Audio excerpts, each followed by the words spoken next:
Good morning. Good morning. Good evening to Professor TSUCHIYA from Japan.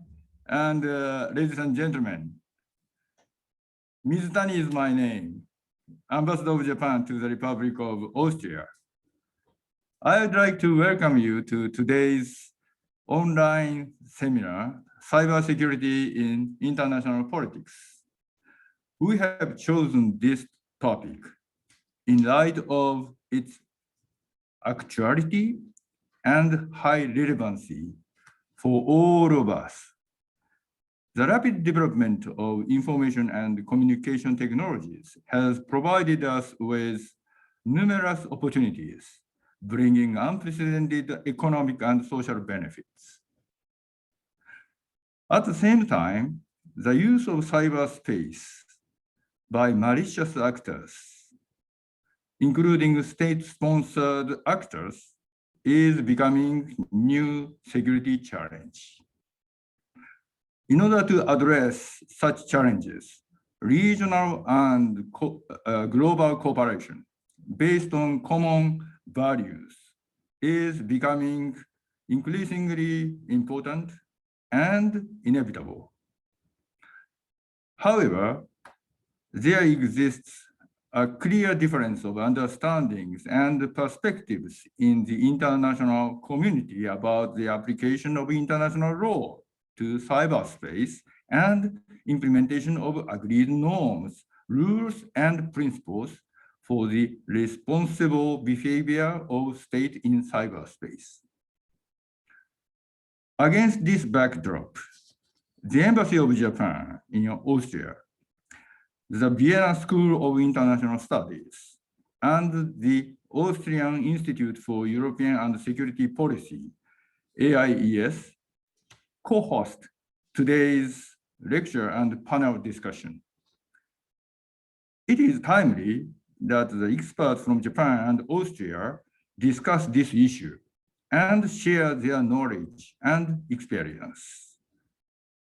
Professor Dr. TSUCHIYA, Dean and Professor of the Faculty of Policy Management at Keio University in Tokyo, will first explain the current situation regarding cybersecurity and international rules in the context of international politics. He will identify the challenges and also introduce Japan's cybersecurity policy. Following Professor TSUCHIYA's lecture, the renowned Austrian experts on cybersecurity, Mr. ZINKANELL of AIES, Dr. PICHLMAYER of the Federal Chancellery, and Magister KÖGLER of the Federal Ministry of European and International Affairs will take the floor and discuss together with Professor Dr. TSUCHIYA. And as a topic, cybersecurity in Austria, threats, perceptions, and countermeasures.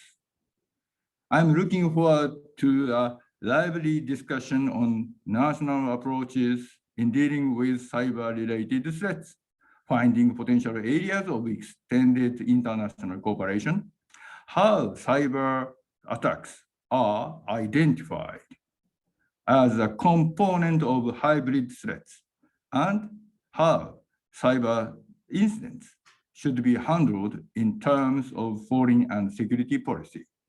Ladies and gentlemen, taking this opportunity, I would like to thank our co-organizers, the Vienna School of International Studies and AIES, for their cooperation in realizing today's event. I also thank the Federal Chancellery and the Federal Ministry for European and International Affairs of the Republic of Austria for their contribution. I do really hope this seminar also contributes to strengthen bi- and multilateral cooperation in this regard. I wish you an interesting discussion. Now, I'm very pleased to invite Professor Dr. TSUCHIYA to the screen. Professor TSUCHIYA, now screen is yours. Good morning aus Tokyo. Thank you very much, Ambassador. My name is Motohiro TSUCHIYA. I'm teaching at Keio University in Japan. I'm focusing on cybersecurity these days. I'm very much happy to share my thoughts with you. I'm sharing my slides now. So today, I want to talk about cybersecurity in international politics, perspective of Japan. So I want to start from the talking about great game, the old great game. So it was 100 years, more than 100 years ago, in 1901, author called Rudyard Kipling published a novel called Kim. It was very old novel, but it influenced many people in the international politics. So he was talking about the British boy called E.M.B.L, but he was raised in India without his parents. But he was grown up in India with a religious leader, and he was involved in intelligence activities between the British Empire and Tsarist Russia in Central Asia. So now people forgot about this novel, but people are still thinking about Kipling's way of international politics. So here is a map of the geopolitics. People talked about heartland. It's the central part of the Eurasian continent. So people say, if you control the heartland, you can control the world island. World island is a combination of Eurasian continent and Africa. If you control the world island, you can control the world. So you can be a king of the world. It's a simple idea of the geopolitics. But later, this month, Nicholas Spikeman came in. He talked about Rimland. Rim is the a borderline of the Eurasian continent. It's a battlefield for him between the land power and the sea power. If you look at Germany, so it was divided during the Cold War, and the Middle East is also another notorious battle place. India, Pakistan, Vietnam, Taiwan, China, and the Korean Peninsula. Those are all located in Rimland, as Nicholas Spikeman said. But we are in the information age, cyber age. Where is cyber heartland? That's my question today. So people say cyberspace is a kind of cloud, it's floating somewhere, but it's not true. Cyberspace is a physical existence. So we are using computers, we are using smartphones and other ICT devices, information communication technology devices. Those are physical devices. Those are connected through wireless and wired communication channels. And those devices are connected to the servers or data centers. That's the existence, real existence of cyberspace these days. And if we look at the cyber attack incidents, these countries, Russia, China, North Korea, and Iran, blamed for starting cyber attacks. So those countries are located inside Eurasian continent. Here is a map of the communication networks on land and at the bottom of the sea. Many cables are connected on land, and so undersea cables are connected at the bottom of the sea. We are using these kind of communication infrastructures. Now I'm in Tokyo, in Japan. I'm in the right side of the screen, but most of you are now in Europe. So you are far away from me, but we are connected through these cyberspace, cyber infrastructures. We are dependent on them. But before moving on, I want to thank everyone So last week, we celebrated 10th anniversaries of the great earthquake and tsunami broke out 10 years ago. It was on March 11th, 2011. This picture was taken in my mother's hometown, Minamisoma in Fukushima. And in this town, more than 500 people died because of earthquake and tsunamis. And this city was also hit by the Fukushima Daiichi nuclear plant nuclear incident too. I want to thank Austrian people. So Austrian Philharmonic, for example, had held a charity concert right after the earthquake and tsunamis. And you came to us, you came to Japan last year too, during this COVID-19 pandemic to cheer us up. So we want to thank Austrian people and European people for many, many ways to help us, to support us. But 20 days later, after the earthquake and tsunamis, it was on March 31st, 2011, 10 years ago, we found that bad guys were also there. So on that day, government officials of Japan received email messages. Subject line said, radiation level yesterday. It was quite natural for the government officials to open up attachments of those email messages because we were worrying about Fukushima Daiichi nuclear plant. So those messages, those attachments included customized files. And someone stole a lot of government information from our servers by remote. 6 months after this, September 2011, we found that Mitsubishi Heavy Industry was hacked. Mitsubishi Heavy Industries is the largest military provider, military equipment provider. So it was big shock for us. A lot of companies were targeted after this incident we found. And in May 2015, we found another big incident in Japan. Japan Pension Service was hacked. We lost more than 1.25 million pension records. So Japan is an aging society. Older people are controlling the politics. So they were very angry with this incident. Where's my pension records? Where's my pension money? But it was just leaking the information. It was not a big financial loss at all. But someone tried to steal information from us. Later investigation found that more than 1,000 organizations were under cyber attacks at the same time. We lost a lot of information from the government and the private sector too. Now we are seeing a lot of companies were targeted by someone inside Japan and outside Japan. So cyber attackers, cyber criminals are trying to steal information, or they might disrupt our systems from the outside. We are worrying about Tokyo 2020 now. So the Olympic Games and Paralympic Games were scheduled last year, but we couldn't do it due to the COVID-19.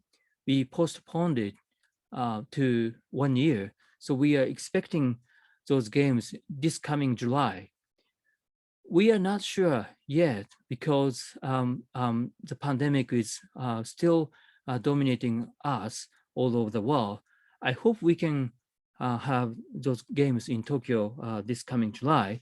We are ready actually. So we have stadiums already. We have a lot of infrastructures already. But we are still worrying about cyber attacks against Tokyo 2020, fake ticket, fake reservations, blackout of power, or maybe malfunction of the Olympic Games systems. Many things might happen. I do not want to go into details of these things, but we are worrying about them. Of course, we are preparing against the cyber attacks. We are spending a lot of money for security of Tokyo 2020. including cybersecurity and physical security. What should we do? So what kind of measures we can adopt? January 2018, Prime Minister Abe made an announcement at the National Diet. National Diet is a parliament of the Japanese government. He said, we will revise the National Defense Program guidelines. So NDPG is a basic plan of our defense policy. And 2 months after this, he made another speech at the National Defense Academy. He said, for our defense, it is critical to have superiority in new domains such as cyberspace and space. It was a big policy change for us. What we are thinking is cross-domain warfare or multi-domain warfare. We have land, sea, air, but fourth operational domain is outer space. And fifth operational domain is cyberspace.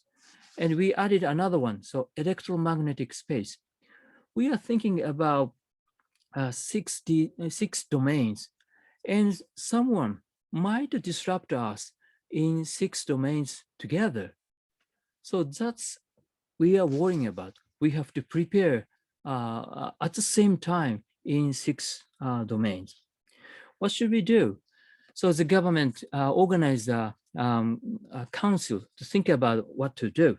It was in August 2018. So Prime Minister Abe on the left side is making a speech. I hope you can recognize another person. I hope you have a good eyesight, but I'm worrying about it. So that's why I made another photo. This is me. So I was involved in the government council to think about cross-domain warfare, multi-domain warfare. Several months after this, a few months after this, December 2018, we published a new National Defense Program guidelines. It was called Multi-Domain Defense Force we have to develop. So we are thinking about 6 operational domains, and we have to strengthen our capabilities, especially in cyberspace and outer space. In the National Defense Program guidelines, we said fundamentally strengthen cyber defense capability, including capability to disrupt during attack against Japan, opponents' use of cybers for the attack. What does it mean? It's a strange sentence for you, but our constitution, Japanese constitution says we never start a war again.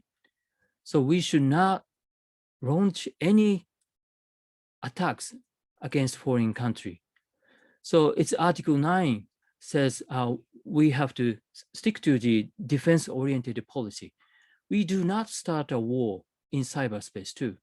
But if someone or any country starts attacking us in cyberspace, we can start a counter-strike.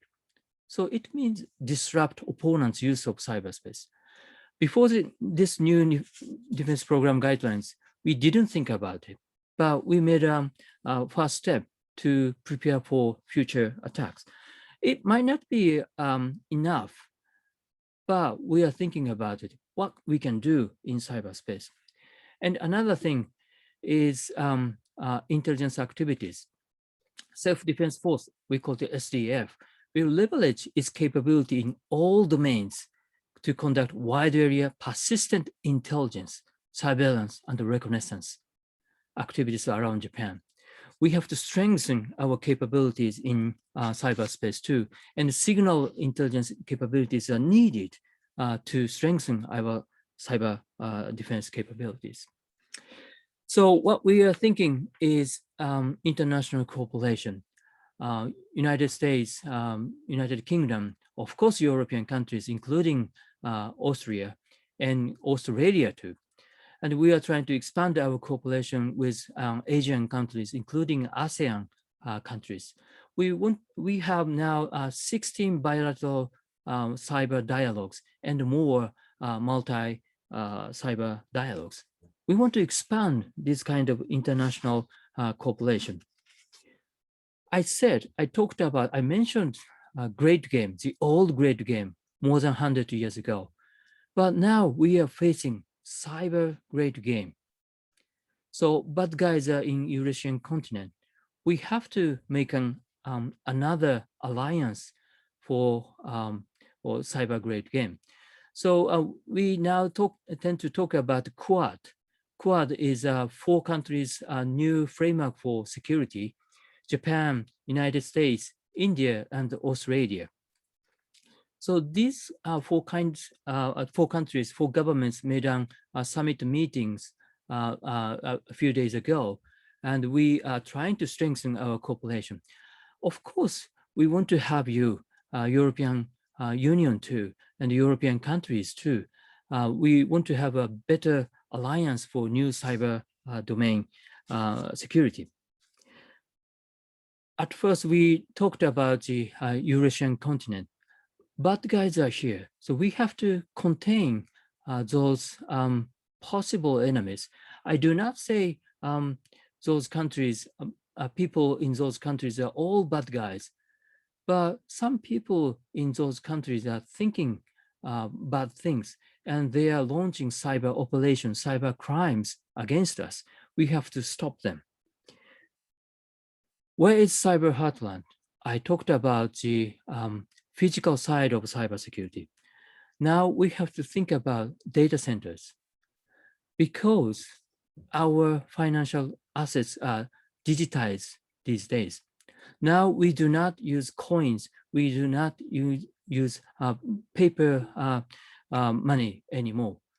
Our money is digitized, and they are stored digitally in data centers. Now now United States and China are competing each other. They are trying to decoupling, they are seeking decoupling policies. Data centers might be separated in United States and China. So where we should store our money, that's a future policy we have to think about. So where are our monies? Those monies are located, stored in data centers. We have to strengthen our defense of data centers. And second, cyber heartland is our brain, our thinking, our ideas, our cognitive space. For example, 2016 and 2020 US presidential elections were manipulated or intervened by foreign actors. They are trying to disrupt our way of thinking. They are trying to influence our way of thinking. That's another aspect of cybersecurity these days. In 1993, many years ago, John Akira and David Ronfeld of Rand Corporation in the United States wrote a paper called Cyber War is Coming. Still, this paper is very attractive and stimulating. They were talking about 2 wars. We talked about cyber war these days, but they were also talking about net war. What's the difference between cyber war and net war? So they said, cyber war is disrupting cyber systems, as we are discussing today. I said, so cyberspace is a physical existence. Cyber systems, cyber computers, smartphones, data centers, maybe optic fibers or submarine cables. These kind of systems might be disrupted. But John Akira and David Ronfeld also talked about net war. It's disrupting what we know. Somebody might disrupt our way of thinking. Somebody might disrupt what we know. Somebody might disrupt our common sense. That's another important aspect in today's cyberspace, cybersecurity. What should we do?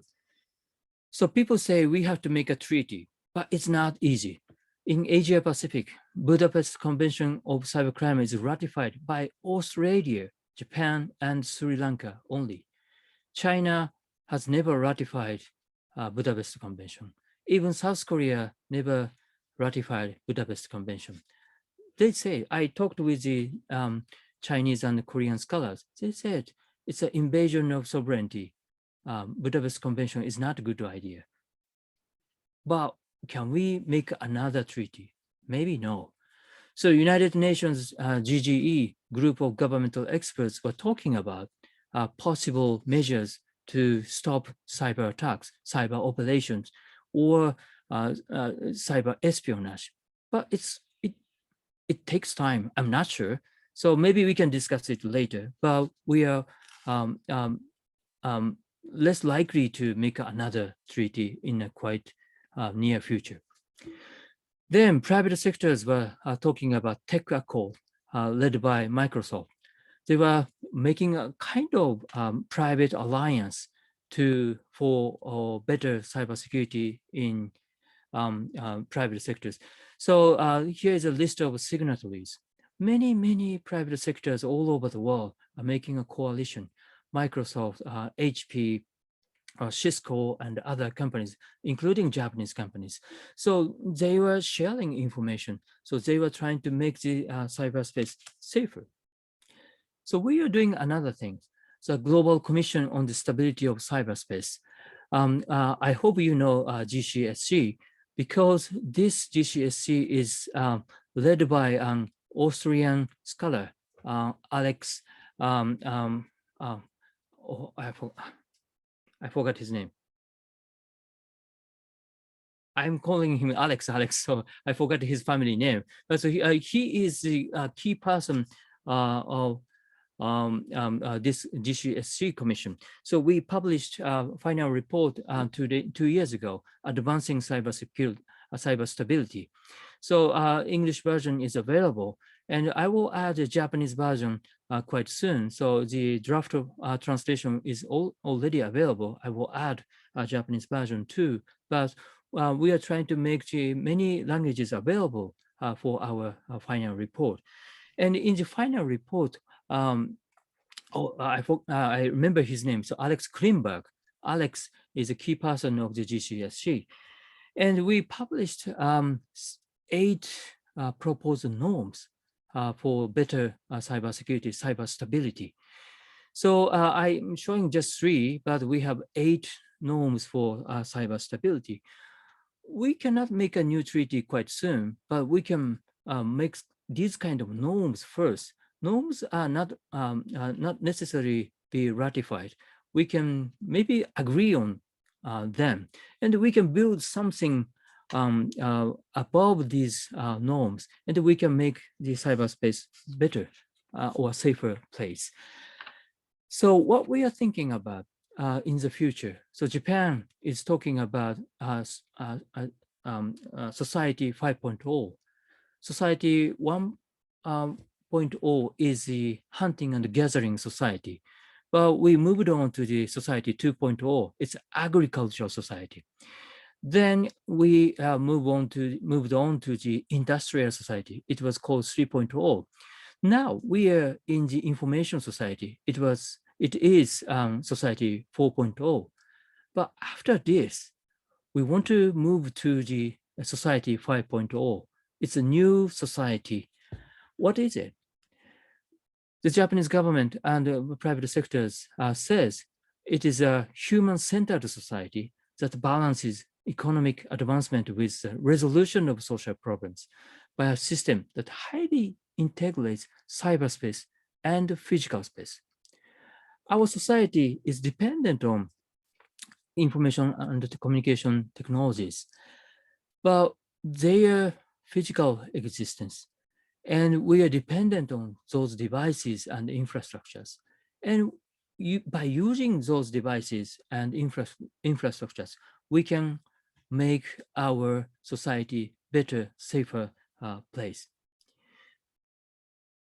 We are talking about cyber-grade games.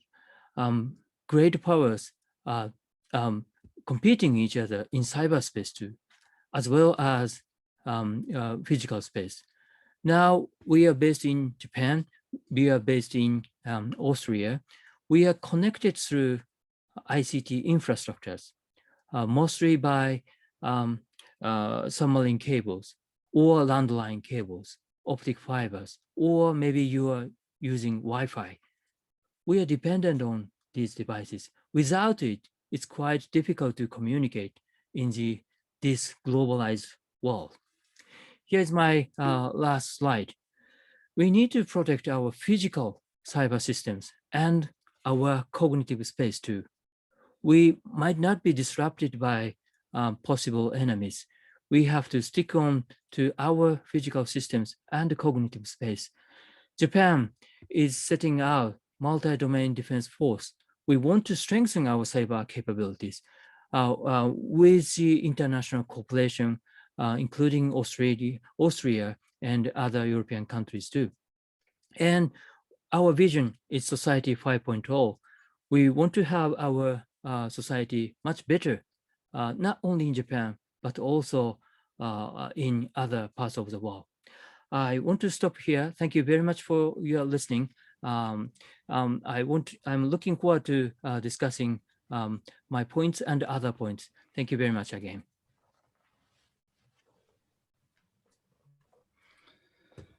Thank you very much, Professor Tsuchiya, for your really profound presentation. Arigato gozaimasu. Thank you for the excellent insights into cybersecurity from an international and from a Japanese perspective, for setting the scene for the upcoming panel discussion on cybersecurity in Austria, threats, perceptions, and countermeasures, which I am really honored to welcome our three distinguished speakers and also say hello to the audience that is watching online from Austria, from Japan, and probably also from other countries.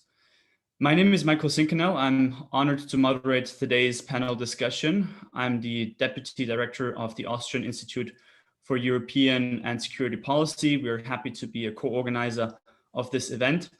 The AIES is one of the leading think tanks in Austria focusing on researching and analyzing European foreign security and defense policy. And my research areas focus especially on political security and cybersecurity, hybrid threats, disinformation campaigns. And we're here today because we have seen that hybrid threats and cyber attacks especially have grown in importance over the last couple of months in particular, but over the last couple of years. We have seen an increase on attacks on individuals, on enterprises, but also on governmental institutions. And not only the number of attacks is increasing, but also the intensity, the severity of the attacks. The fact that the lines between state and non-state actors, threat actors in cyberspace are continuing to blur even further, and that harmful attacks do occur below the threshold of war and conflict has opened various challenges for policymakers and the security community. At the same time, as Professor Tsuchiya has also mentioned, the dependency on different types of interconnected systems, on information and communication technology has grown in the past couple of years, has grown also due to the fact that we're dependent on these systems. They represent the backbone of our political and economic systems today. This dependency has become even more obvious during the COVID-19 pandemic, a time where we have turned our homes into offices, and also a time where hybrid threats, cyber attacks, disinformation campaigns have reached new unprecedented levels. So therefore, the timing for today's event and the discussion couldn't be more accurate, couldn't be better. The topic is of very crucial importance to Austria, to Japan, but also to the European Union and to the international security community. At the AIES, we're focusing exactly on those issues, and we're closely cooperating with various Austrian stakeholders and ministries, which is why I'm very honored and pleased to introduce two distinguished representatives from Austrian ministries today who are dealing with cybersecurity on a governmental level in Austria. Magister Elisabeth KÖGLER is working at the Austrian Ministry of European and International Affairs, where she is the Deputy Director of the Department of Security Affairs, focusing on military, civilian, and hybrid threats. And she's also the coordinator of Cyberdiplomacy. Welcome. And Dr. Bernd PICHLMAYER, who is a policy advisor for cybersecurity at the Austrian Federal Chancellery. Welcome to both of you.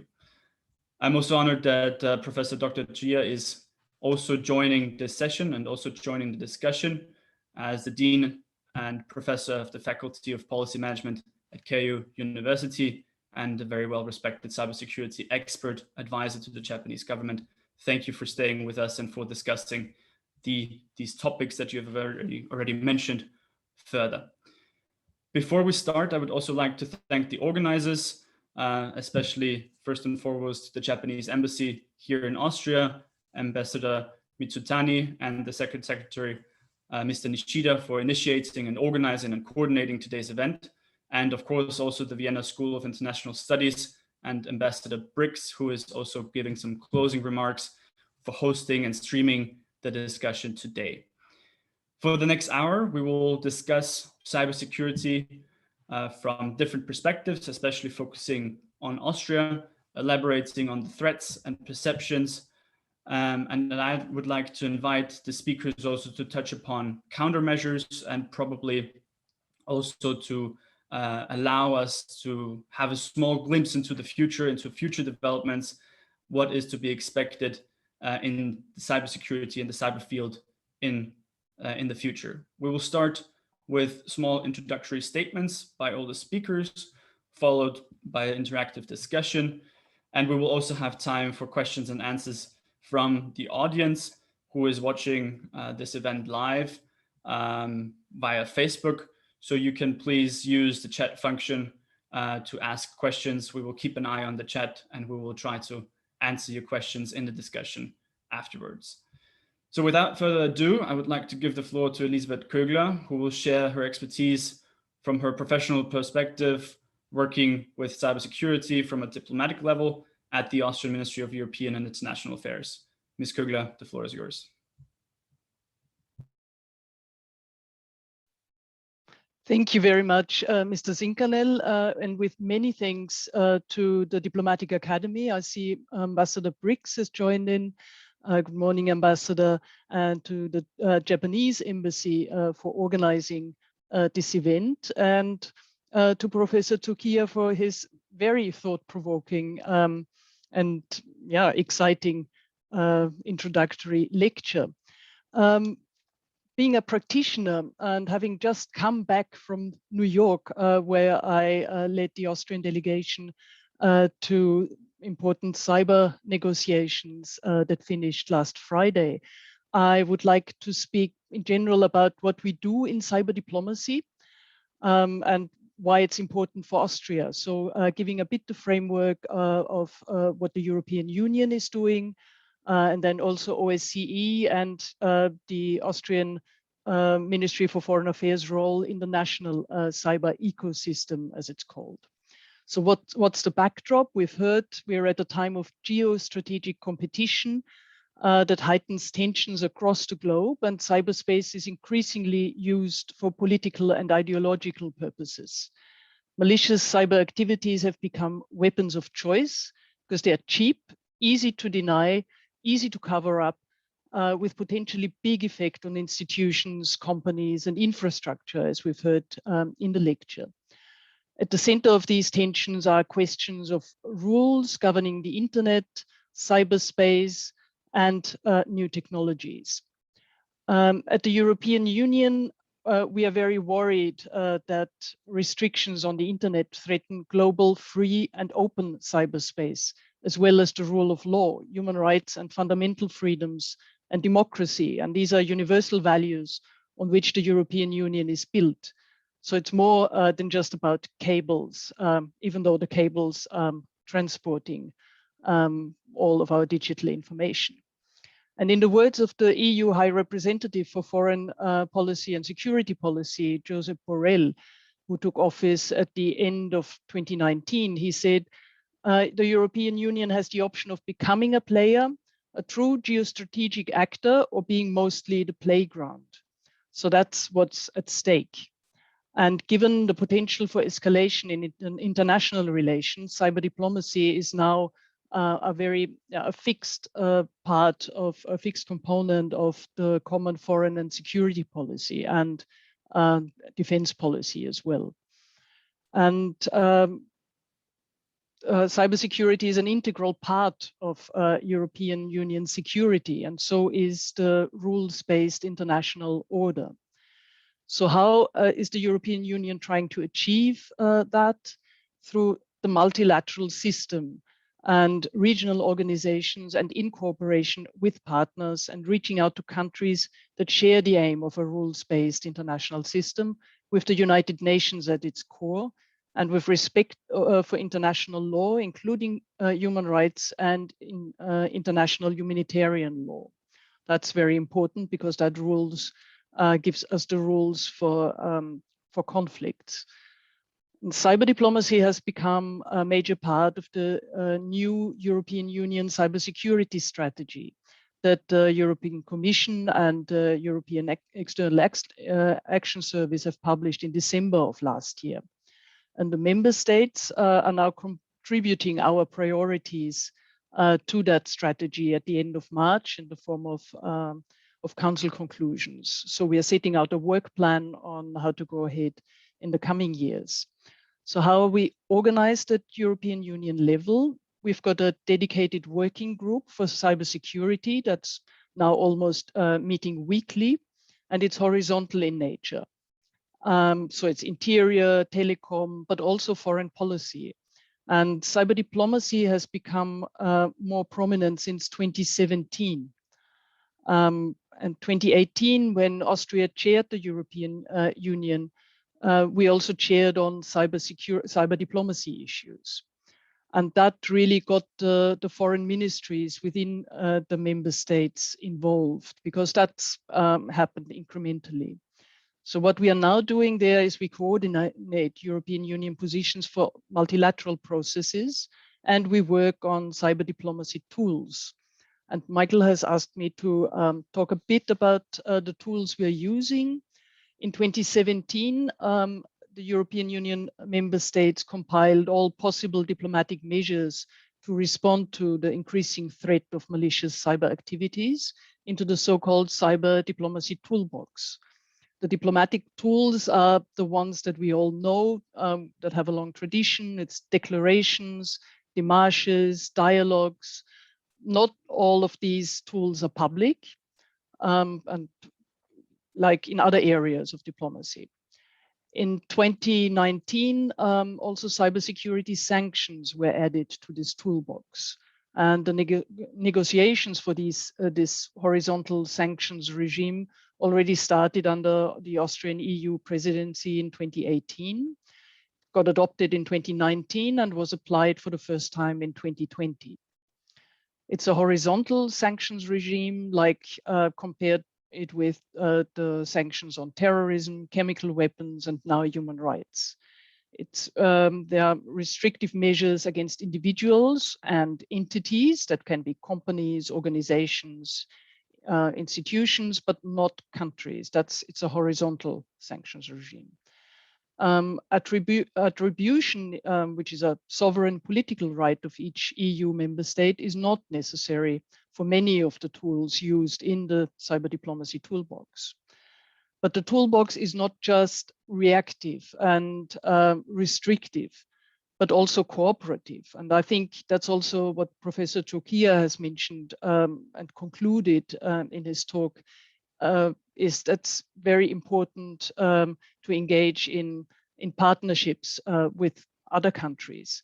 So we've got plenty of cybersecurity dialogues, China, Japan, US, India, Brazil, Korea, Republic of Korea, and increased outreach to other countries as well, because it's important to go beyond traditional partners in this context.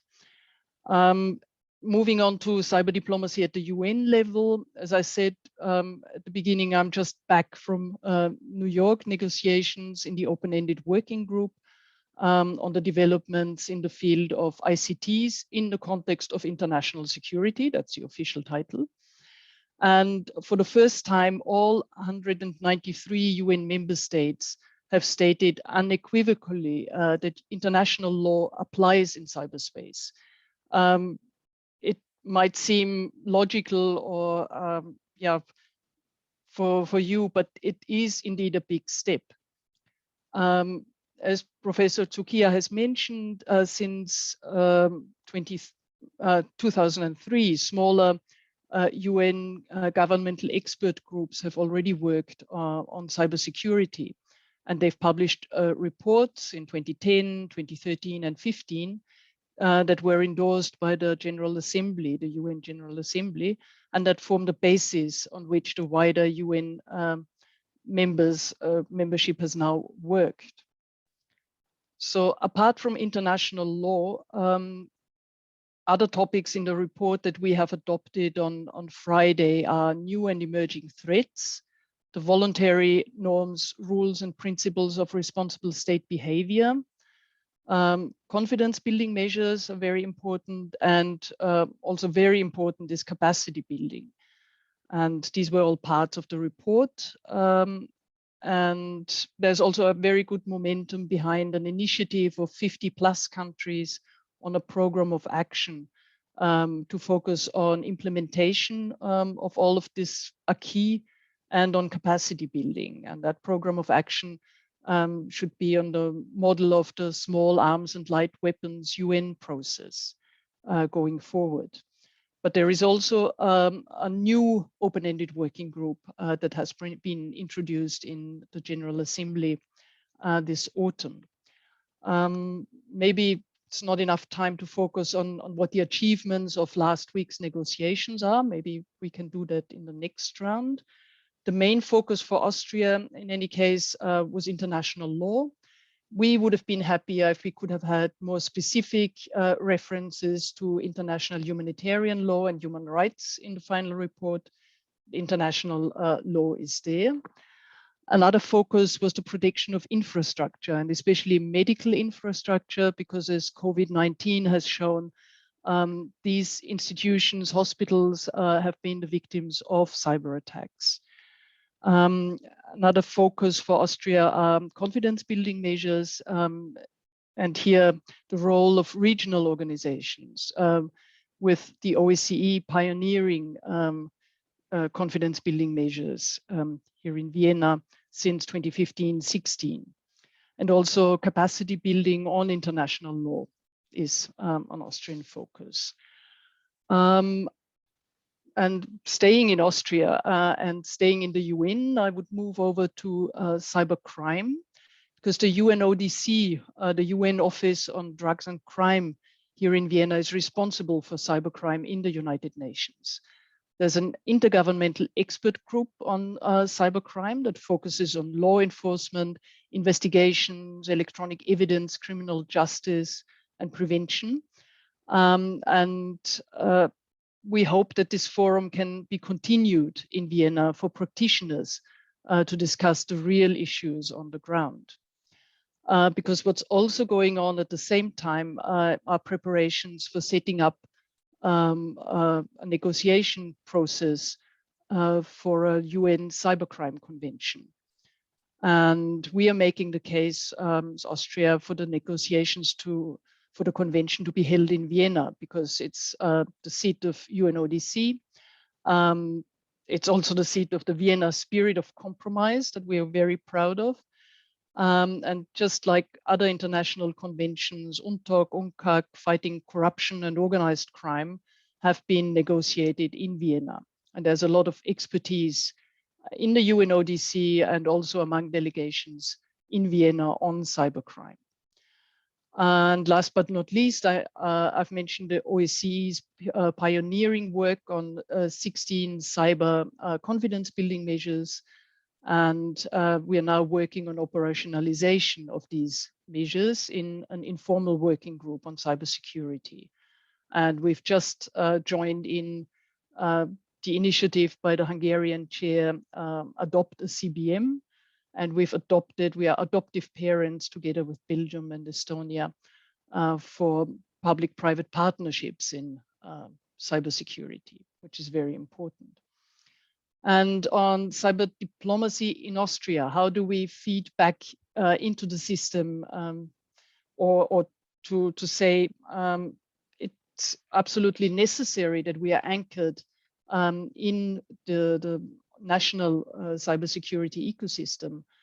at a strategic level and in policy formulation, because otherwise it would be impossible to project out and to see what the priorities are. It's very important to have this constant exchange with the technical experts as well, and contribute to the regular threat assessments that are made. For the national level, the contribution that we are making is giving the foreign policy expertise that provides the necessary geopolitical background to the technical level observation. And it all feeds into an all of government effort for cybersecurity in Austria and worldwide, because in cyberspace there are no borders and we have to cooperate within the systems, but also in the multilateral systems worldwide.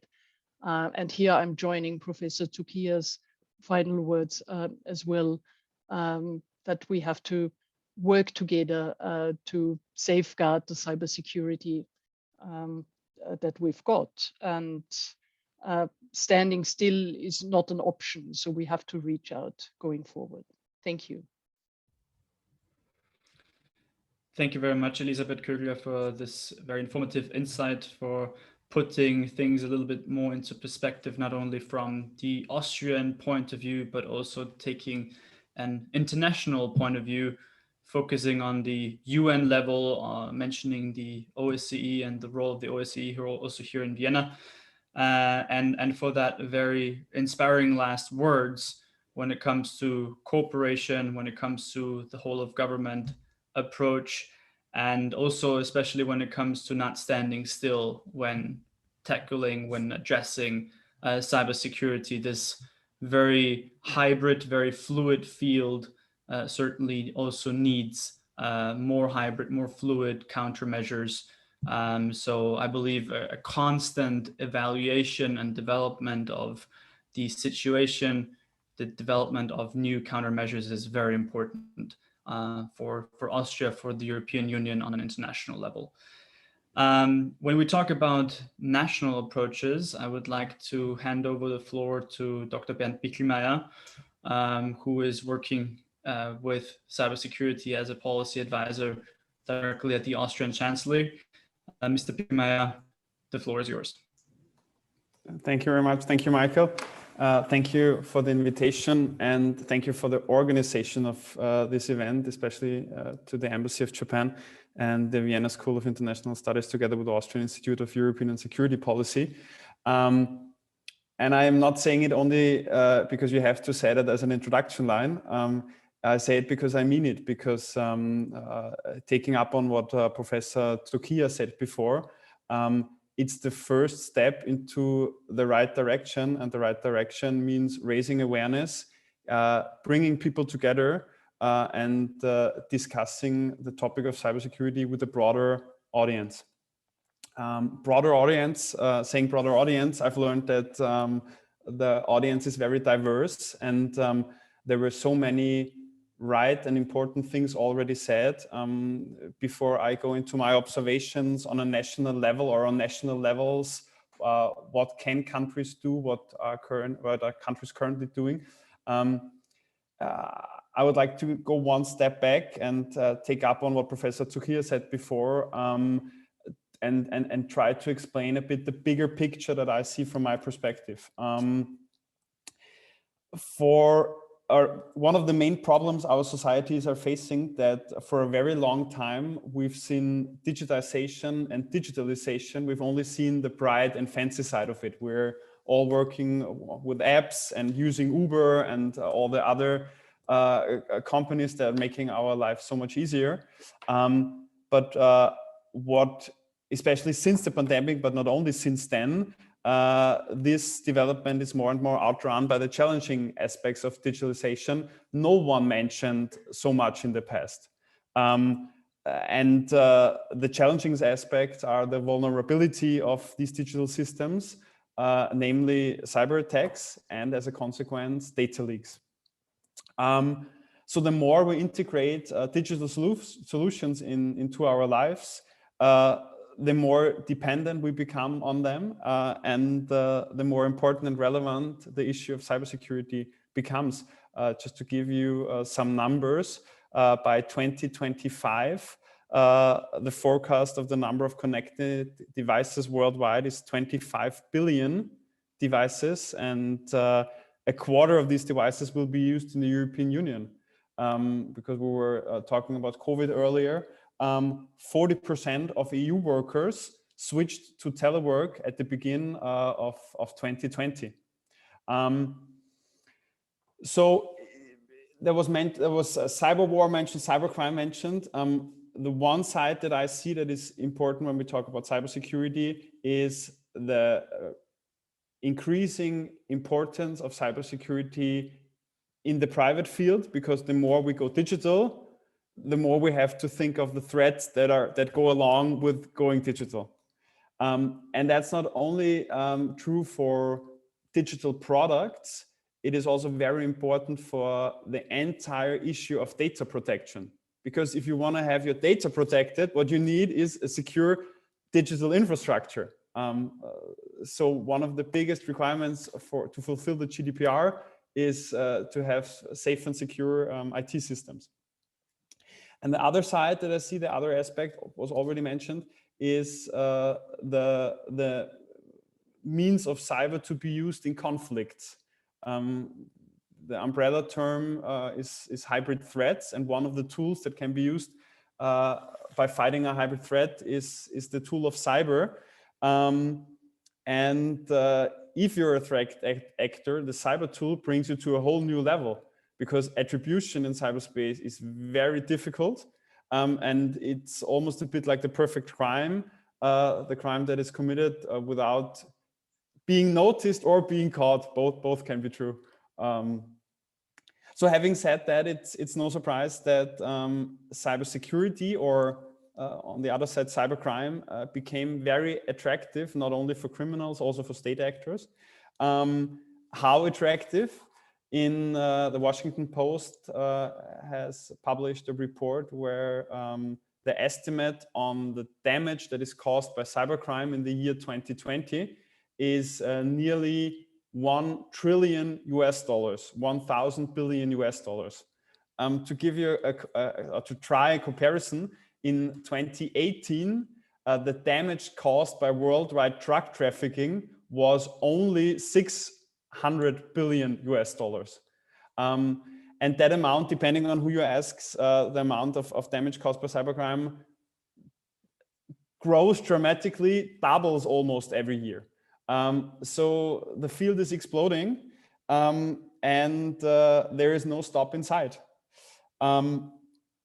So coming back to the topic of today's event, the perspective of Japan and Austria, what can countries do to manage and overcome these developments? A very difficult question, but I will give it a try. Because what I've noticed in the past, when I was working in the Federal Chancellery, I'm working in the office of the Federal Chancellery as an advisor to strategic cybersecurity. The challenges in most of the Western democracies are the same. And I would like to start with the biggest challenge, and that is the interdisciplinary nature of the topic, the cross-sectoral nature of the topic. Our constitution, the same way other constitutions were drafted, they were not drafted for covering cross-sectoral issues and topics. So it starts with that in a typical Western democracy, you have 4 to 5 ministries that are responsible for cyber. First of all, because Elisabeth is also with me today at the event, it's the Ministry of Foreign Affairs who is covering cyber diplomacy. They are the first saying, okay, everything that goes out and in the country, not as data, but with regard to the relations, belongs to us, and that's perfectly fine. Then you have the Ministry of Interior. They say to securing everything that's within the borders of the country, that belongs to us. Then you have the Ministry of Defense. They say, once we have a war, we are responsible, and we need our own resources, by the way. And in some countries, you have an own ministry of digitalization that covers the soft aspects, which also would like to have a stake. And it totally makes sense. We had cooperation mentioned so many times, public-private partnerships, talking to the private sector is of utmost importance, because cooperation is the key, but I will talk about that a bit later on. So you have, first of all, that many ministries that would all like to have a say when it comes to cyber. Means every country needs to lay out a set of rules how these ministries work together. It's not easy, but it's necessary. Who plays which role in that entire topic? Second, and it's connected to the first point, it's easier for defense-driven countries, easier than it is, for example, for Austria, the awareness for security. In military-driven countries or in countries that feel themselves or see themselves in danger, the awareness for cybersecurity, for security in general and for cybersecurity is higher. And you always have that natural conflict between the Ministry of Interior and the Ministry of Defense. Both would like to be responsible and both need their own resources, which leads, I've also seen it in many countries, to the creation of expensive double structures. It's a big problem because, third point, experts in that field have two things in common. They're very hard to find and they're very expensive. And not only that, countries and public service is in competition to the free market, because the experts that we need as nations, they are also demanded by Google, by Apple, by the tech giants, and they are in the position to pay by way more salary than public services. That's also a big problem that I see in many countries, and difficult to find an answer, because once you try to break out the salary scheme that is given by the public service, other areas and fields say, yeah, but we also have our requirements, we also have our demands, and we're also in competition to the free market. The fourth observation that I've made is that it's more or less, cybersecurity is more or less a big change process, a change management process. You need to change the awareness of a civil society, the same way they know that when you have a red light on the street, you do not cross the street.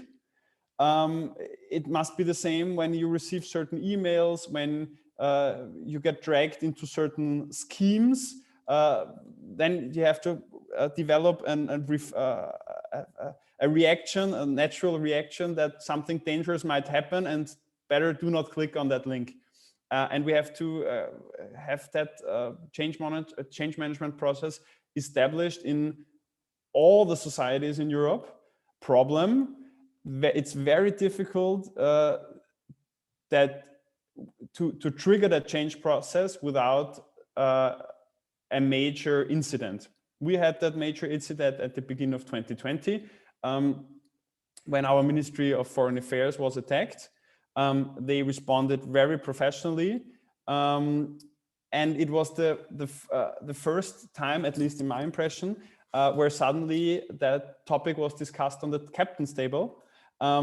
And in a broader discussion throughout the ministries, throughout the communities, we asked ourselves in Austria, what can we do in the future that something like that, if not does not happen anymore, doesn't happen that easily in the future, because you never have 100% security in cyberspace. You can only try your best to close all your windows and doors of your cyber house. Yeah, so these five similarities I've seen in many countries so far, and we are facing the same challenges in Austria. It's thanks to colleagues like Elisabeth, which are trying to work with me on that topic, to other colleagues at the Federal Chancellery who passionately work in that field, passionately work in the European forums, and trying to establishing standards, establishing cooperation. And Professor, because you mentioned it at the beginning, I think cooperation is the key in that field. And I still see countries that are reluctant to share information because the exclusiveness of information in the past century was a value. I think the value in the 21st century, in our digital age, will be that information sharing is the value, because only the sharing of information, the patterns of attacks, makes us all safer in cyberspace.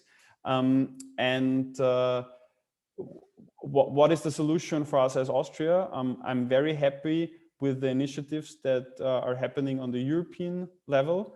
The NIS directive, the first NIS directive, was very helpful for us in Austria to make a first step to build something up, coordination structures when it comes to a cyber attack. We were very lucky that we already had that law effective when the attack on the Ministry of Foreign Affairs happened, because we had a clear set of rules, who is responsible for doing what at what time.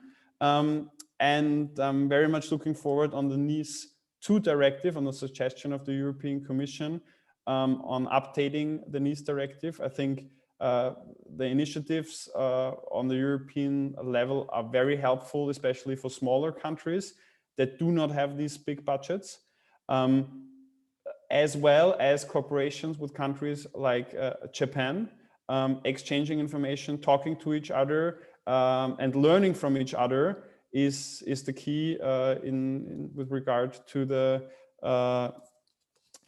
cyber heartland, as you mentioned it at the very beginning. Thank you for the entertaining presentation. It was really interesting.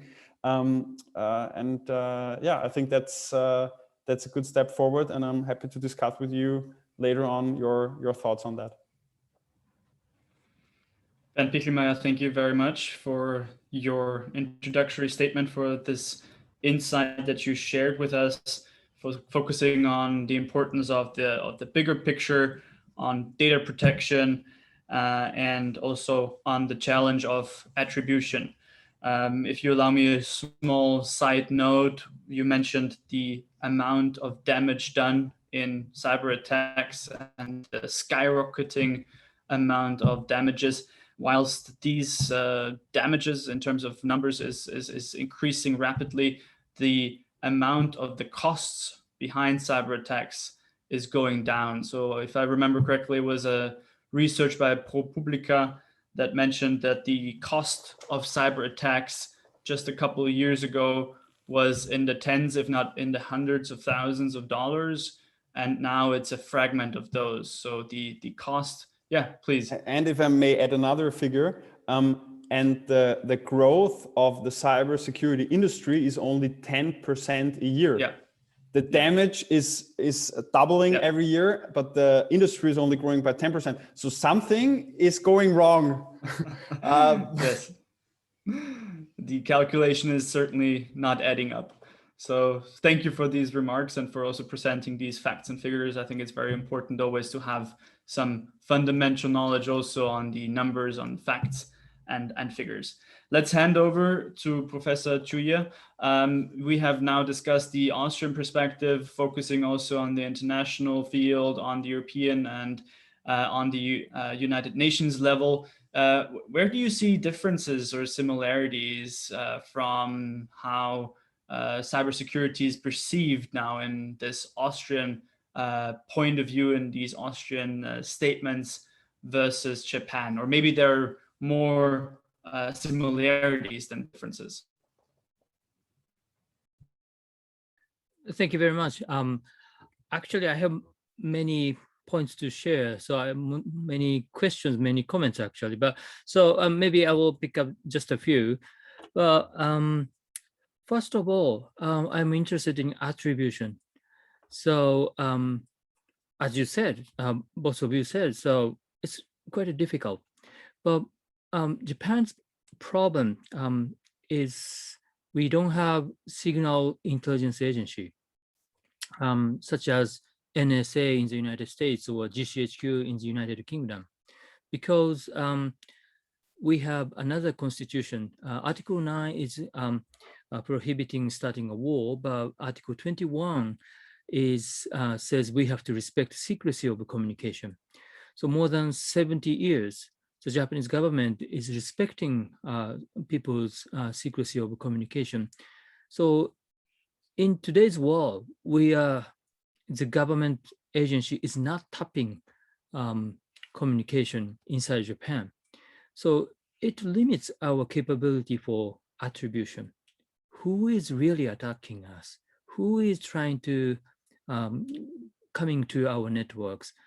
Those kind of things we want to know. We want to have more capabilities. But how about Austrian case?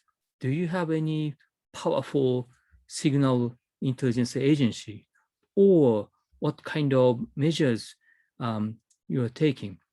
And second point, Bernd talked about the information sharing, but in the intelligence community's world, intelligence sharing or information sharing is not simple sharing. So I think it must be exchange of good intelligence, right?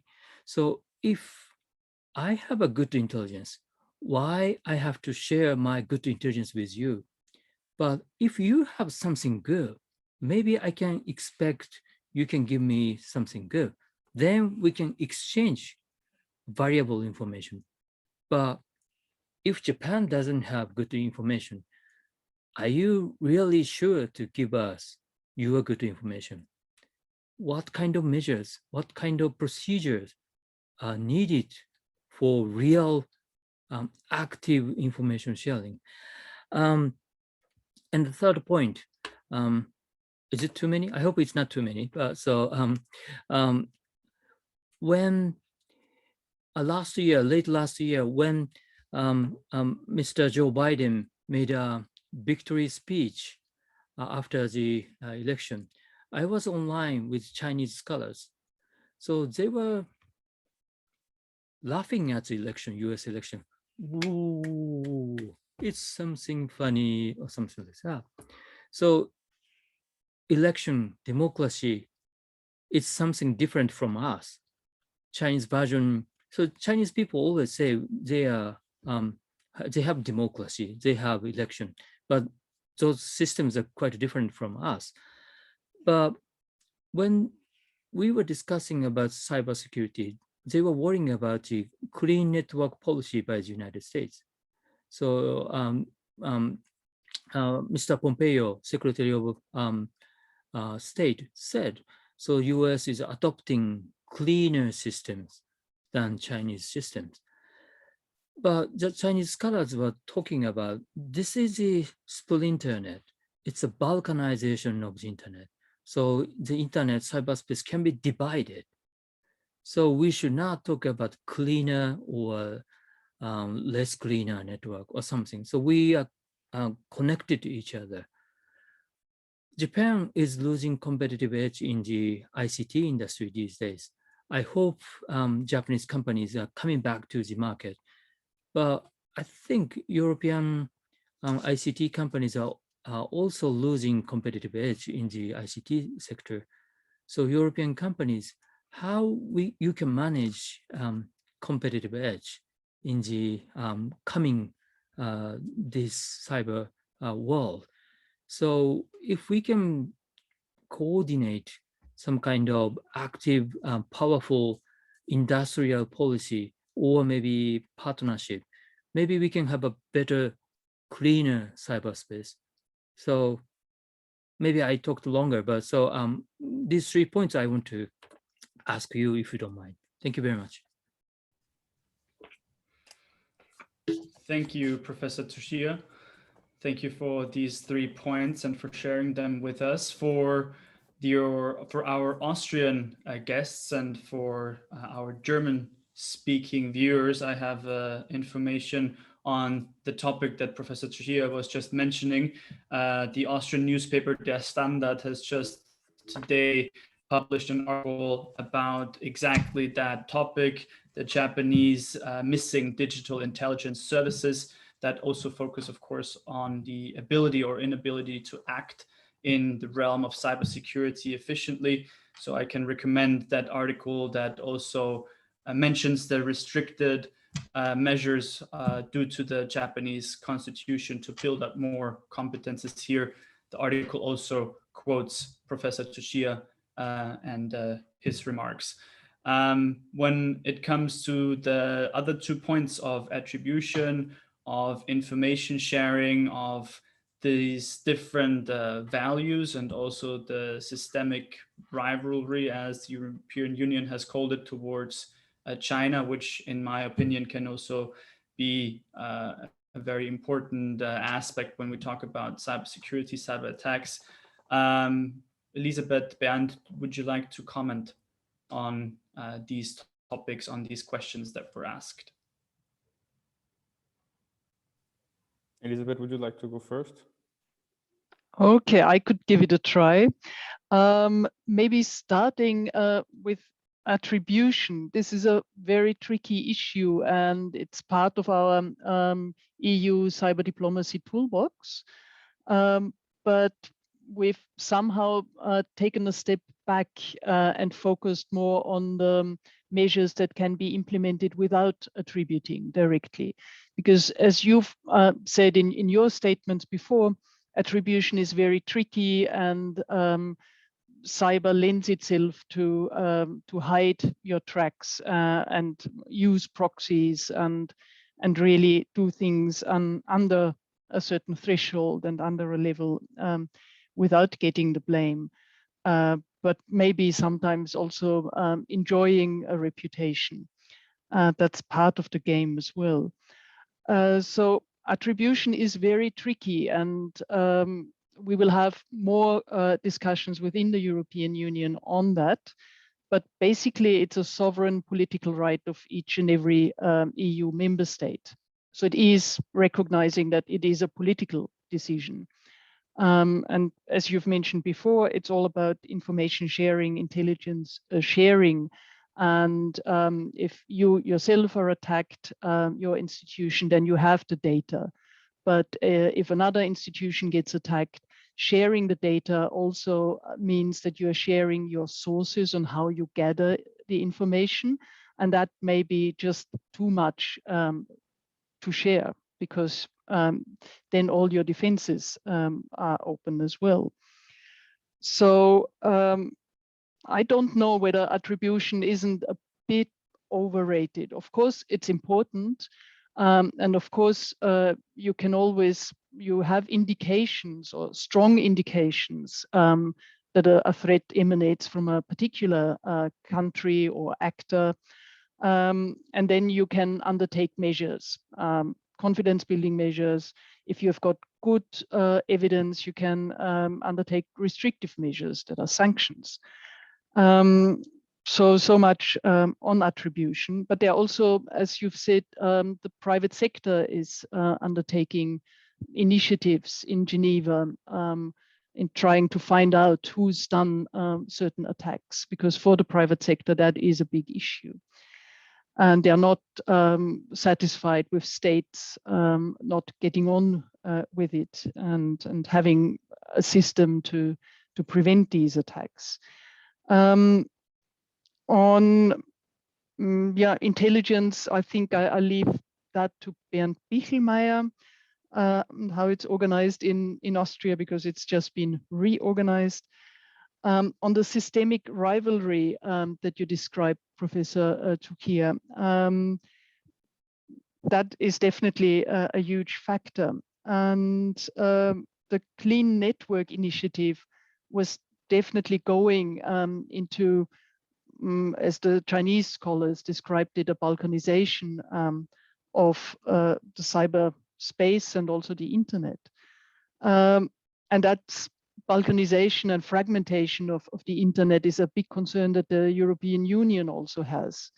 But we think it comes rather from different standards that are introduced in seemingly technical organizations like the International Telecommunications Union in Geneva, where certain companies come in and propose new standards.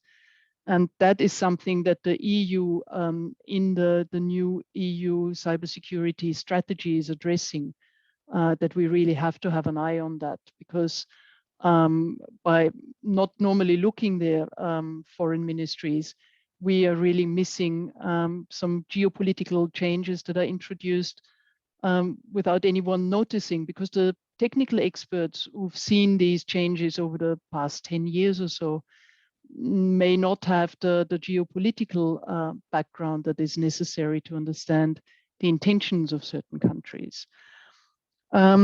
On losing the competitive edge in ICT, or maybe on winning it, that's definitely a very big issue for the European Union as well. And in multiple papers and cybersecurity strategy as well, the issue of having flagship projects financed by the European Commission, by the new financing tools in the European Union budget, that is very important. And it's because from Europe, there's a lot of basic research coming out. And when you look at the Austrian case, we are famous for our quantum technology expertise in our universities, and especially in the Austrian Institute of Technology. And but it's all about putting this knowledge into practice, in the development, into technology that we can use for cybersecurity. And there's an EU flagship project on quantum. Now the word escapes me.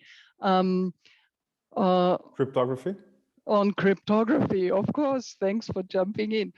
That is key and will be key over the next years. So we are very much supporting in Austria, but also on the European Union level, the Austrian Institute of Technology, that is leading a leading force on the EU level on quantum encryption. And that's important for cybersecurity in the medium term, because with the coming of quantum computing, all our encryption models will be useless. So we need to have a new generation of cybersecurity models. Thank you. Thank you very much. I think that was a very important last aspect that you've mentioned, also looking towards future challenges, introducing also the issues and the challenges regarding quantum technology, quantum communications, and quantum encryption as a new field that we definitely have to look into as well when it comes to cybersecurity. Bernd PICHLMAYER, would you like to comment on the aspects, questions that have been pointed out previously as well? Maybe coming back to the question with regard to signal intelligence, I think one of the highest values we have in digital society, one of the highest human rights, is data protection. And in everything we do, we must always pay high attention that our data is protected, because it makes no sense giving up everything we fought for in the last decades only because the way how information is transmitted has changed. But on the other side, we are facing a threat also for democracy when we're dealing with fake news, when we are dealing with other developments where we do not know where the attacks do come from. With this tension, we have to find a way, we have to discuss which actions are appropriate for a country to take and which are not. This discussion is ongoing. We just had a reform of our intelligence unit, which is located in the Ministry of Interior.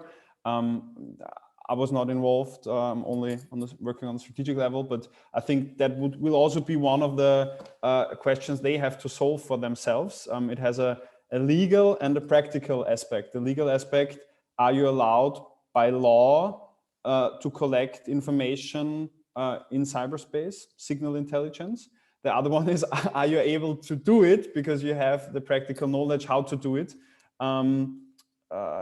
Yeah, considering both aspects, the value of data protection, but also the necessity of knowing who is attacking you, solving that tension will be the challenge for us in the next 5 to 10 years, as it will be for many other countries, because as you mentioned in Japan with the constitution, you're facing more or less the same problems. And maybe adding one point on the European economic situation with regard to digital solutions. I see, and I don't want to repeat what Elisabeth said very correctly. One big chance I see is the foundation of the European Competence Center in Bucharest. Why is that? Because it's the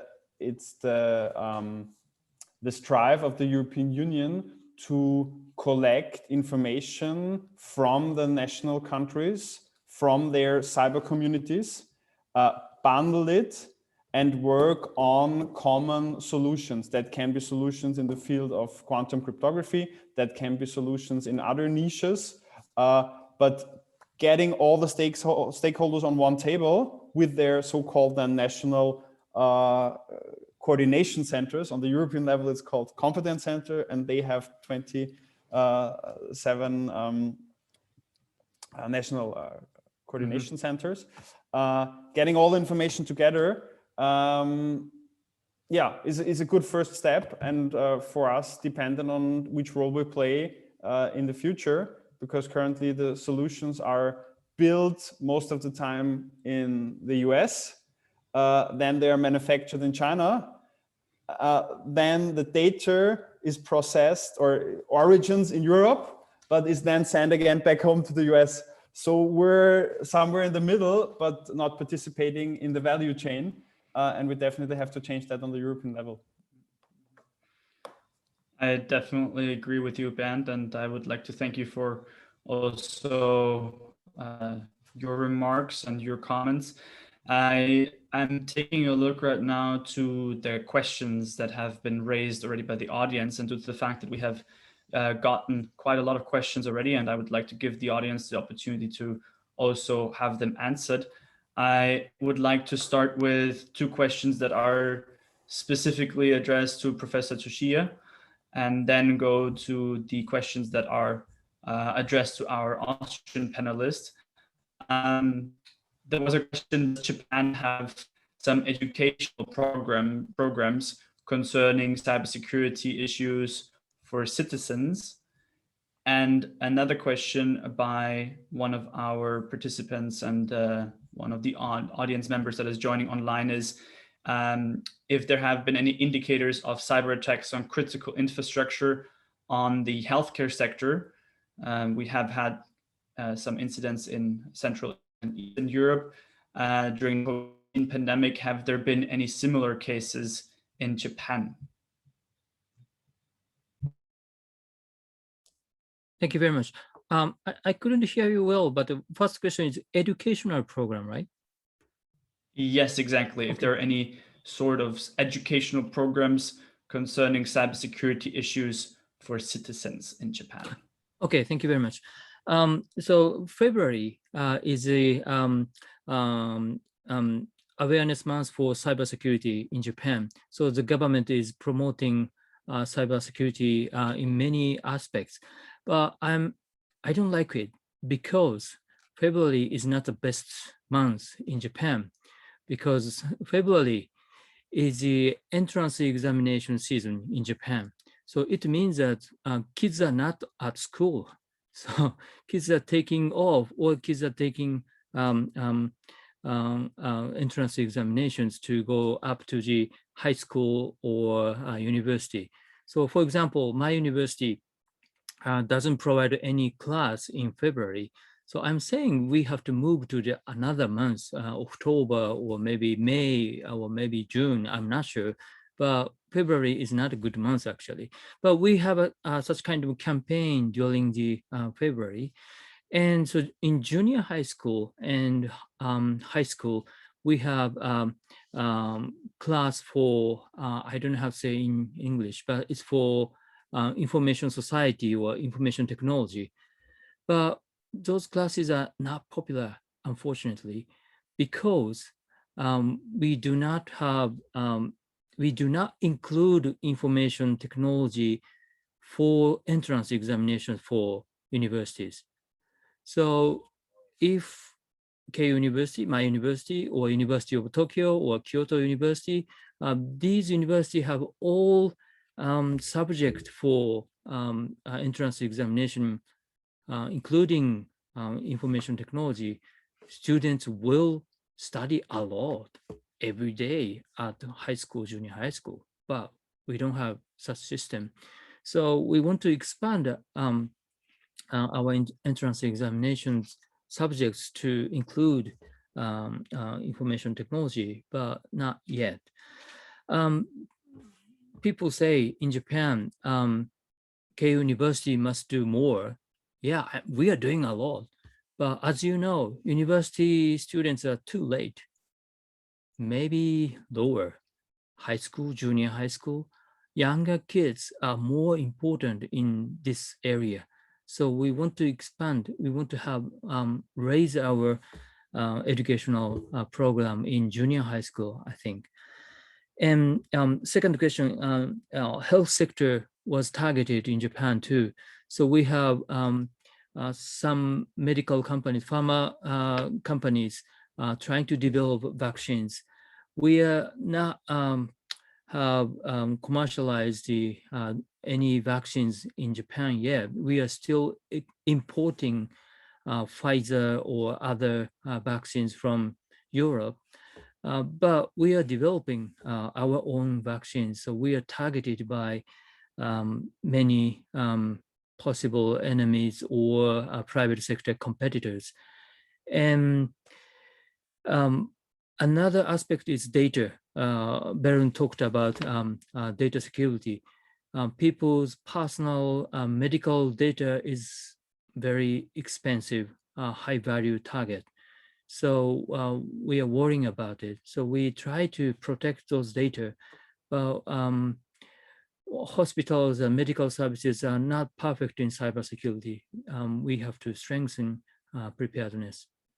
It's still ongoing project, I think. Thank you for questions.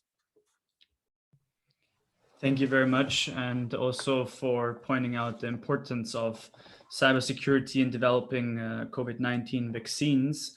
I have just joined the expert workshop last week, where one of the panelists also mentioned exactly that aspect, how during the entire development of COVID-19 vaccines, different sorts of cyber attacks can occur when it comes to espionage and theft of intellectual property, when it comes to attacking the supply chains and especially the cooling systems of vaccines, but also when it comes to another type of hybrid threat, which is disinformation and the spread of fake news and disinformation in a more structural and in a very systematic manner to spread seeds of distrust and will to get that vaccination. So I believe that was also another topic of hybrid threats. Probably it would go into another direction, but disinformation is also very much linked to cyber attacks on a structural level, on a level of attacks. Let me please go into the questions, at least 2 or 3 of the questions that were asked, in particular to our Austrian panelists, Elisabeth KÖGLER and Bernd PICHLMAYER.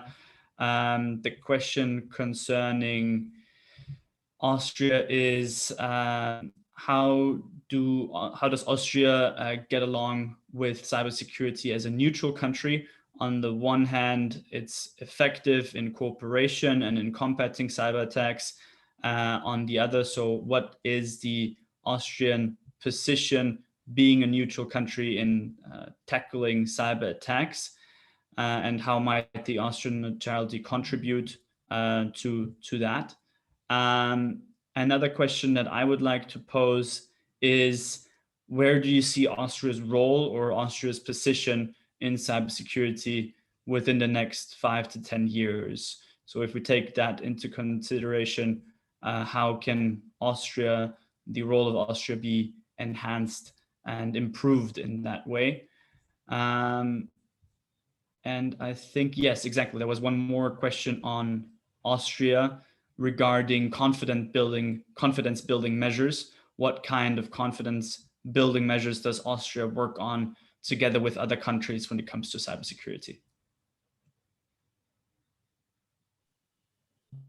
Elisabeth, if it's okay, then I would start with the role in 5 years and the cooperation on the international level. I think where Austria currently is pretty good at is on a technical level in helping to analyze attacks, because we also got a bit of experience after 2020 with that. We've got really profound technical knowledge and are supporting other countries and sharing the information that, for example, our government computer emergency response team sees on a day-to-day basis. With regard to the question, role in 5 to 10 years, at the beginning I mentioned that the topic is easier for defense-driven countries to tackle. But I see 3 areas where there's a big chance for Austria to position itself, and where I think that we can build up something that's going to turn out pretty well. The first thing is education. A professor already mentioned it. There is a big fear of the transition of the labor market and the many jobs that are lost by digitalization. I think with cybersecurity, in this field, jobs are created. Means if we as a society understand that we should invest in our future, in our children, in giving them a proper education with regard to mathematics, with regard to IT, that's the best investment you can make. So chance 1, labor market. Chance 2, economy. Even for a small, or especially for a small neutral country, we can find niches in the cybersecurity market where it would be smart to position ourselves internationally, and a market that will grow dramatically in the next year. So if we understand that we can participate in a heavily growing market here in the next years, very smart to invest and also support companies and business ideas in that field. And the third part with regard to research, setting up and finding research facilities to further develop the economical ideas and initiatives in that field is especially for a country like Austria with a long R&D history and many big and famous universities that are already doing research in the field of IT. A very smart idea. And I think if we combine the education aspect with the research aspect with the economic aspect, also understanding on the economic side that being able to provide specialized experts in that field to international corporations could lead to them coming to Austria instead of always seeing business ideas developing in other countries or in Silicon Valley. Yeah, so the 5 to 10 year scope or role is, I think it would be smart for Austria to use the chance of, to see cybersecurity as a chance, not as a threat, but as an educational and business chance for a small neutral country to position itself in the global on the global landscape.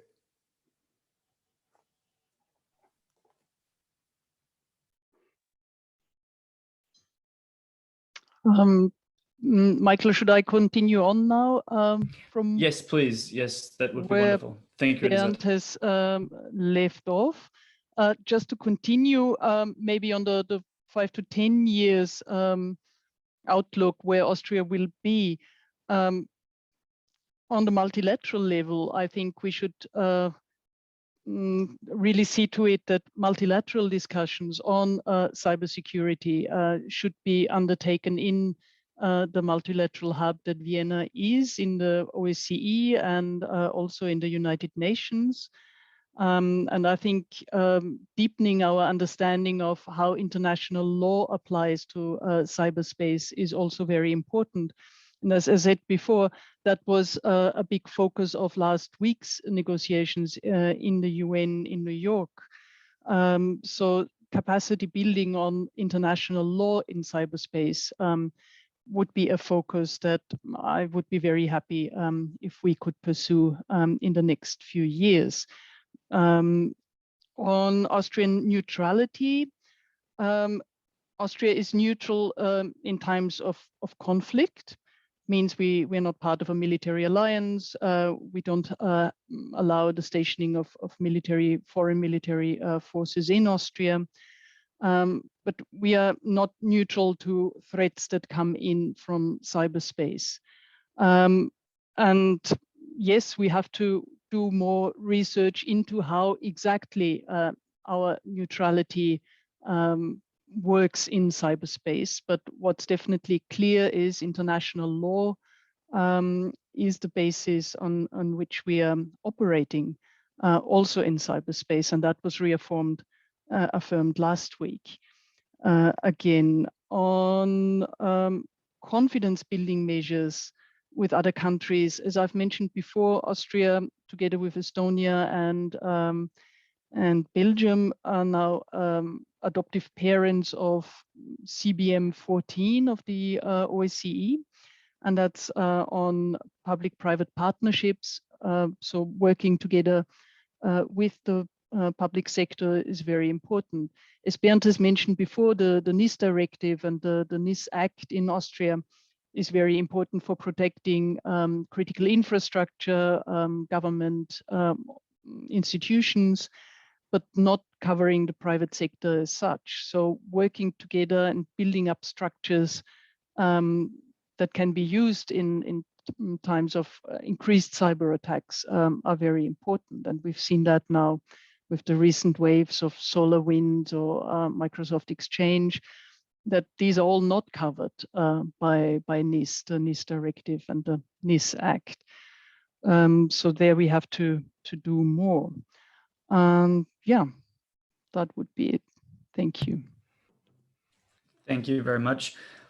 Probably let's also hear from Professor TSUCHIYA on exactly similar topics, but from the Japanese point of view, when it comes to confidence building measures with other countries, when it comes to the position that Japan could have within the next 5 to 10 years when it comes to cybersecurity, probably also in terms of being a partner, closer partner to Austria, to the European Union, also in these very important fields that are relevant to the Austrian, to the European, to the Japanese security.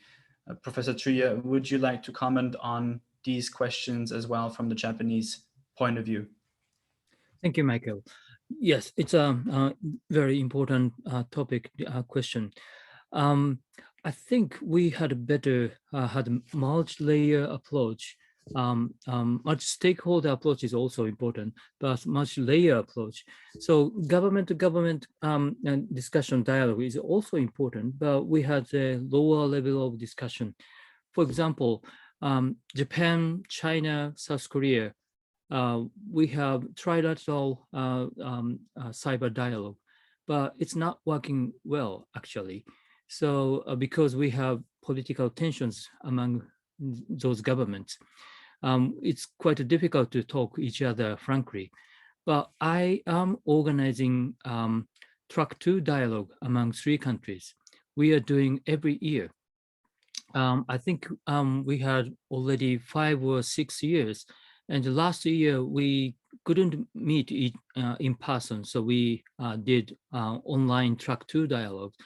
And we continued our dialogue. And so we do not change. So I'm always there from Japan side, and Korean scholars there, and Chinese scholars there.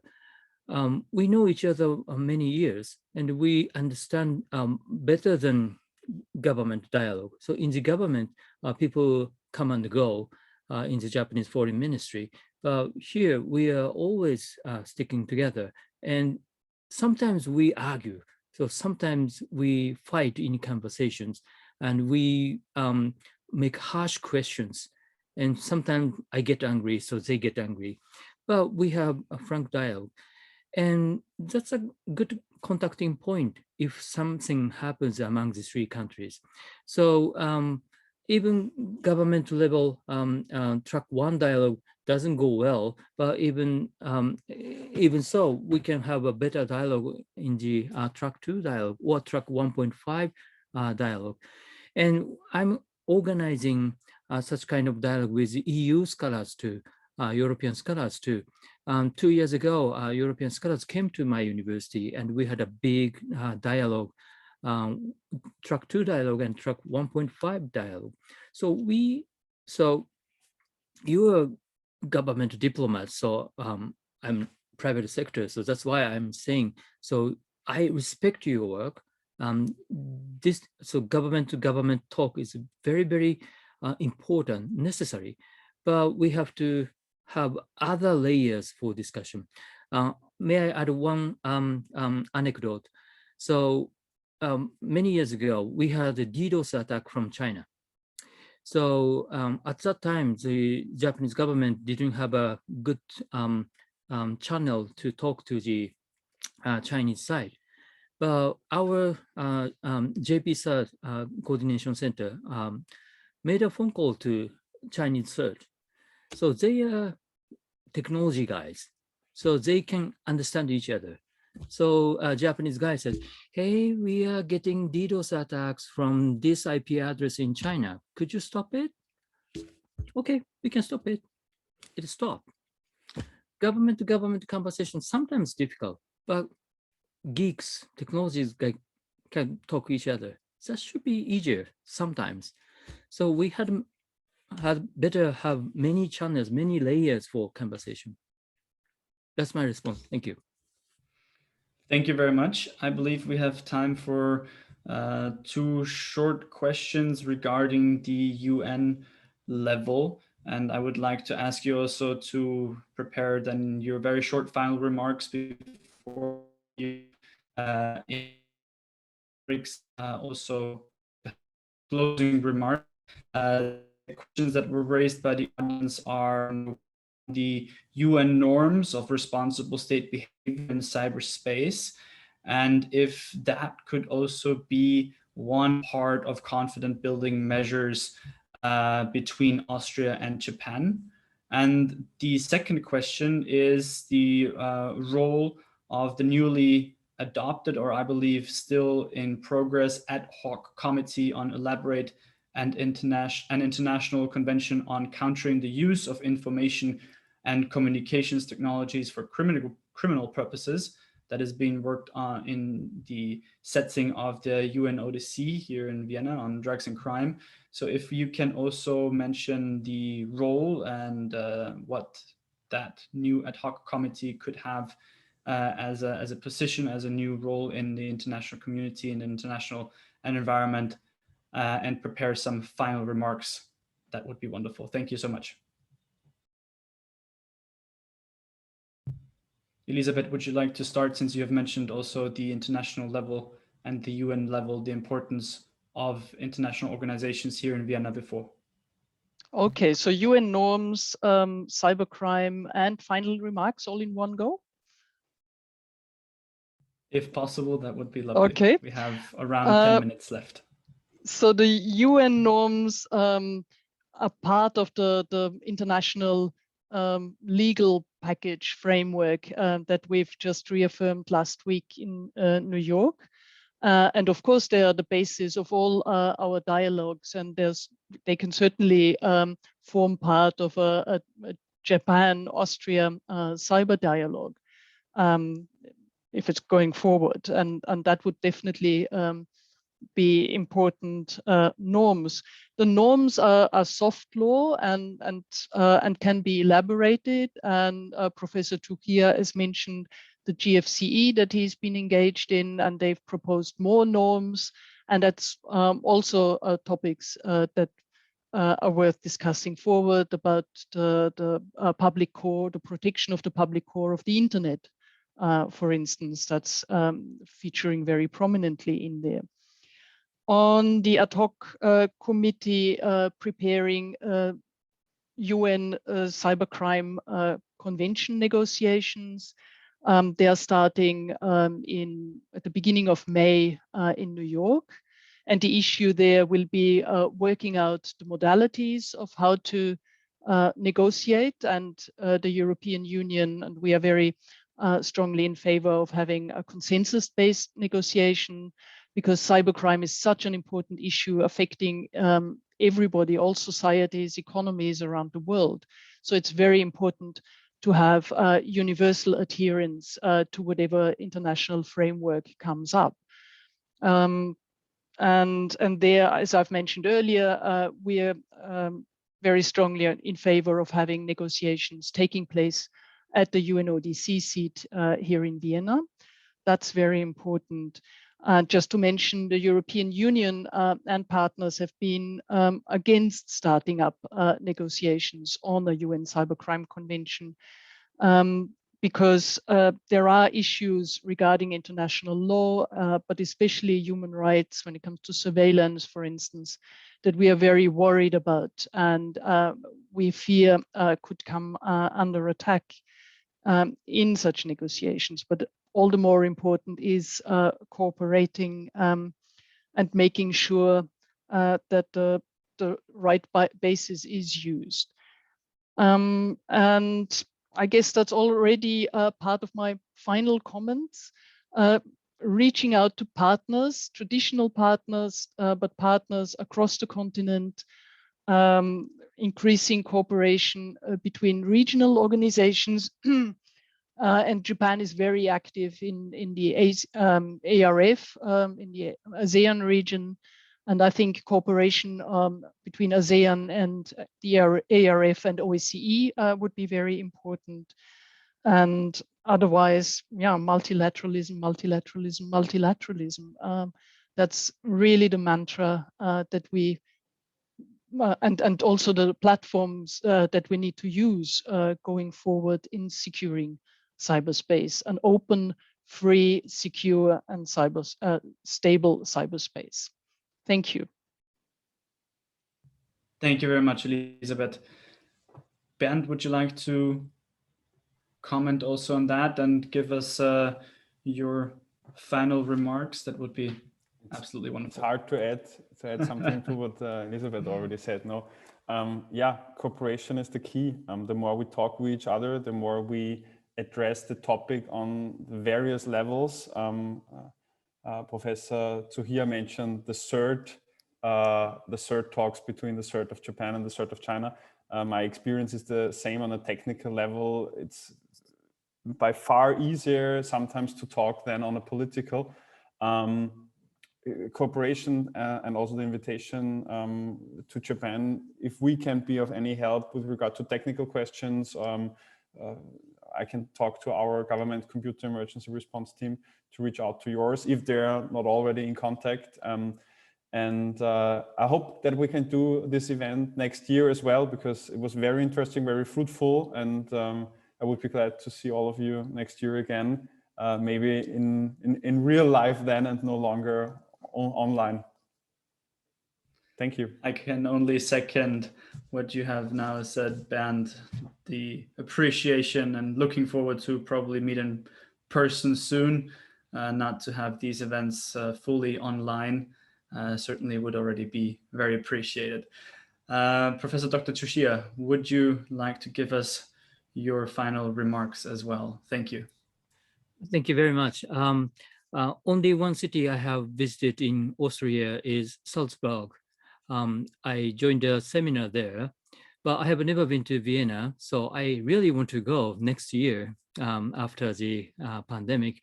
But we are now dependent on telework, telemedicine, tele-education, and probably tele-entertainment too. People are talking about a new normal, but the new normal has become a normal these days. So we are dependent on ICT infrastructures. But I'm afraid that the ICT infrastructure is very vulnerable and fragile. So we are dependent on such systems. How to maintain for our better life is our common goal between Austria and Japan. So I hope we can work together and we can exchange our views, exchange our ideas, policies, or findings for better cyberspace. Thank you very much for inviting me to this event. So I'm really enjoyed the discussion with you all. Thank you very much. ありがとうございます。Arigato gozaimasu. Thank you so much. Thank you for these more positive words to work towards more cooperation also between Austria and Japan. Certainly that would be most appreciated. I see Ambassador Brix, the director of the Vienna School for International Studies, has just joined us as well. Ambassador Brix, I would like you to give us also your perspective and your final remarks, what you have probably taken from your side as the director of the Vienna School for International Studies as the most important points to reflect upon, to digest in the next couple of minutes. Thank you so much. Good day from my side. It's closing remarks, so my main task is to say thank you and to try to answer the question whether this is a useful dialogue or not. The most easy thing is to thank you all, the speakers, Professor TSUCHIYA, but also the Embassy of Japan, and certainly also the AIES and my own institution, the Diplomatic Academy, Vienna School of International Studies. The usefulness of the dialogue I could feel from the interactions between the speakers and from the questions from the internet. So there's no actually question about that. But the issue then is, are we on the same page? And I think between Japan and Austria, there are two different pages sometimes. And that is very natural because we have different roles to fulfill as countries. And we are geographically in very different situation. When Professor TSUCHIYA started his presentation with showing a map where one could easily recognize China to be the heartland of geopolitics, but China was not mentioned on this map. It did only say heartland. Then I thought, this is a Japanese perspective. An Austrian perspective maybe would look a little bit different in geopolitics. We even would say from an Austrian perspective, yes, we know what's happening in China from addresses from China and from Russia, but we should also sometimes look to our allies and friends across the continent. What's going on in the United States? I do remember that the German Chancellor Angela Merkel said that tapping of telephone lines of a friend is not okay. And I do know from some contacts with intelligence people in the United States that there is a lot going on in counter cyber intelligence. So counterintelligence in the cyberspace in the United States. And they are also talking about offensive activities in this field of counterintelligence. So from an Austrian perspective, I would say it would make sense also to balance out a little bit in where we look, and not to get too much bogged down on China and what China will be in a few years' time. But this is rather also a personal, not only an Austrian perspective, but rather a personal perspective that this would make sense. Otherwise, I was happy to hear that investing in innovation and industrial policies is an excellent point to really work in this field successfully. I was very happy to see that this ambivalence of what we mean by protection is very important between personal data protection, but protection of our infrastructure. So we have to find a balance. And as we all know, in politics at the moment, we have to have a similar balance to find in our COVID responses around the globe. And then I was happy to see also that both sides are interested in attribution issues.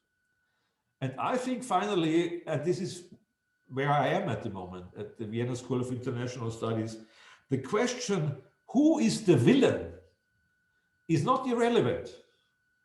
For people who talk about techniques only, it's irrelevant maybe.